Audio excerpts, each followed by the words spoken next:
Brought to you by 1AAuto.com, your source for quality replacement parts and the best service on the internet. Hi, I'm Mike from 1AAuto. I hope this how-to video helps you out. And next time you need parts for your vehicle, think of 1AAuto.com. Thanks. In this video, we're going to do a outer tie rod end on this 2000 Crown Vic. Very similar for any of this era Crown Vics as well as the town cars. As far as alignment goes, it's recommended that you have your car aligned after you do a job like this. But if your car is still steering straight down the road, the steering wheel is still centered, then the alignment can be at your discretion. Tools you'll need are jack and jack stands, 19mm socket and ratchet. You'll need a 1/2 inch socket and ratchet, and also a 1/2 inch wrench, some needle nose pliers, penetrating oil, and a torque wrench.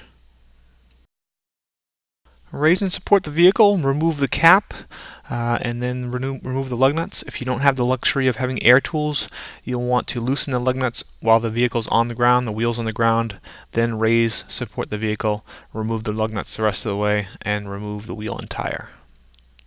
You can pull the steering over or turn the steering wheel so it's easier to access the end of the tie rod. In this shot, the green arrow points to the tie rod, the red arrow points to the steering knuckle. In the next scene, I'm going to shake the front steering a little bit, and what you'll see is that the steering knuckle, again with the red arrow, moves more than it should, which indicates play in the tie rod. This is how you want to look for whether or not you have a bad tie rod.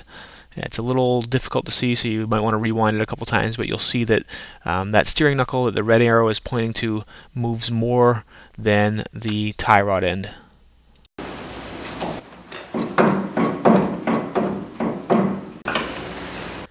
Okay, next you want to remove the cotter pin. Hopefully you can just kind of straighten it out, break off the ends that are bent over, and it'll pull out. Mine proves to be more difficult. What I end up doing is just breaking off as much of the pin as I can, and then I put my wrench on it, and it takes a little bit of pulling, but basically the bolt just shears the cotter pin right off after you've gotten most of it broken off. Here's the 19mm bolt.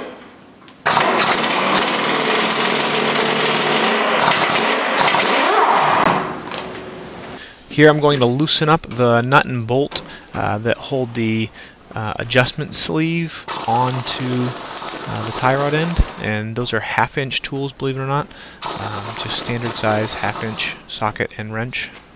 Now here I'm putting the tie rod press tool onto the steering knuckle and tightening it down in preparation for using my impact wrench. You can also just use a regular wrench for this.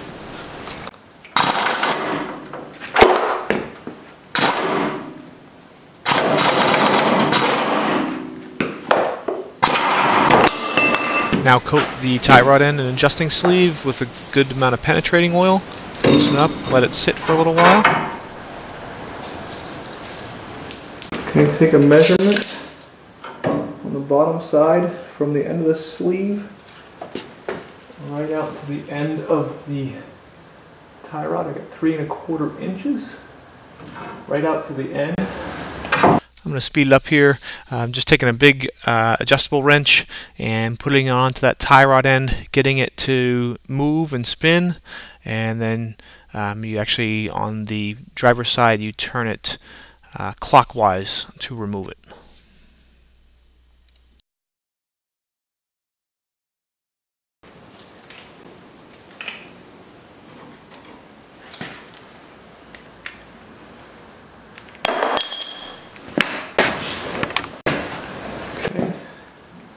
New tie rod end. Speed it up as I thread the new tie rod end from 1AAuto in.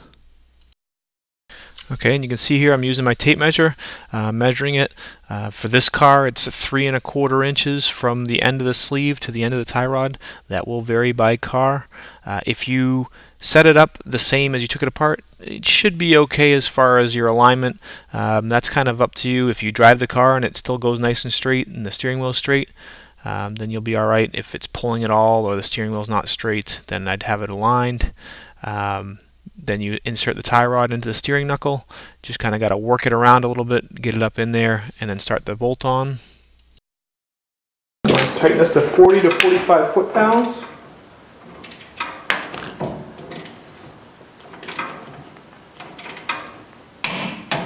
Okay. And then maybe a little bit further just to get the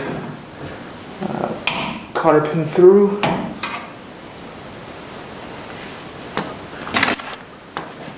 Okay, and you can see I use the wrench just to tighten it just a little bit more so the cotter pin goes through nice and easy. Then use a pair of needle nose pliers to bend the cotter pin over. And now tighten up the bolt and nut that pinch the adjusting sleeve to 20 to 21 foot-pounds. Okay, now put your wheel back on, and yes, I know this is the other side. This is the footage I had, but obviously the procedure is the same for either side. You want to put your wheel back on once you're done replacing the tie rod. Put the lug nuts on by hand first. Tighten them up preliminarily with your wrench or impact wrench, and then let the vehicle down on the ground. Tighten the lug nuts to anywhere from 100 to 110 foot-pounds, and use a star pattern as you're tightening them. And then put the center cap back on, and you should be all set.